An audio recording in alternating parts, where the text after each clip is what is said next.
গরম লাগতেছে রে। মামা একটা ঠান্ডা দে, বড় আছে একটা 7 আপ। মামা একটা 7 আপ দে, সাইজ মতো দিস মামা। চিল্লাইতে চিল্লাইতে শেষ গেট করে অন্য একটু বলমু মানে না না মামা একটু করমু না না মামা মানে খামো ঠান্ডা গলায় চিল্লাইছি তখন একটা 7 আপ দে মামা। 7 আপ তাতে আমার বাল ছেঁড়া গেল। চল খেলা শুরু করি, চল। ও আমারে নষ্ট করবই, ওহন আমি রাজি হয়ে যাই। ইয়ে হিটলার ভাই আমার জোর বুঝছো ভাই একটা কথা, কিছু কিছু লোক আছে হ্যাঁ করে দেখলে শরীরটা জ্বলে, মনে হয় কেউ বেলিট দিয়ে ফাইরা লবণ মরিচ লাগাই দিছে। আরে দোকানদার, আপনি কি দোকানদারি করতে কইছেন না বিয়াদবি করতে কইছেন? 7 আপ কেন 3 পিস উড়াই বলবো একটা, নাহলে খালি ডিম দিয়ে দেন।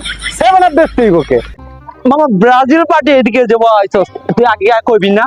তাহলে বড় সাইজের একটা লইতে দিতে হবে, বড় সাইজের ব্যাটা যে আইছে ভাই বড় দিকে 7 আপ খাইবো। আগে যে গান পকেটে টাকা আছে নাকি? 10 টাকা দামের একটা লিচু ধরে দেন, সাথে একটা পাইপ দেন, চুইতে চুইতে বাসায় জায়গা। আইছে বড় 7 আপ খাইতে। ভাই আপনারা পারাপারি করেন দোকানের বাইরে যা, ঠিক আছে? এটা আমার ব্যবসা, এটা আমার ব্যবসা না, ঠিক আছে? আগে ঠান্ডা অন্যটি চলতো, এখন শুধু 7 আপ চলে। আর বাদ দেন 7 আপ জানেন না রাত থেকে কত রিক আছে 7 আপ। আপনার যদি আমরা যদি না খাইতাম 7 আপ আপনার বেশি চলতো না। এই যে আর জলে আর জলে, এই যে 7 আপ জলে জলে জলে। ও এখন তো আমগর জ্বলবই, আর অন্য মানুষের দে তলে তলে ফাটে, এটা দেখেও কয় না 7 আপ না। 7 আপ ভালো করে খাওয়াই মু ভাই। আপনি 30 পিস লইন, দোকানের যা টাকা লাগবো সব আমি দিমু। এই সাবান সমান 7 আপ সব ফালাই দেন। দেখতো মামা ঠান্ডাটা দেখতো আর তো জ্বলতেছে 3 পিসের কিনা টাকা অনেকে চিল্লাইছে আর রাত অনেক কেন হয়েছে তো আর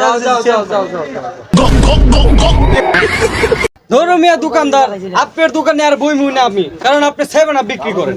আমরা ব্রাজিল ফ্যান, আপনারা কইছিলাম যে 30 পিস দিবেন, 30 পিস দিমু না, আর যা বাকি টাকা পাইবেন 1 টাকাও দিমু না আমি।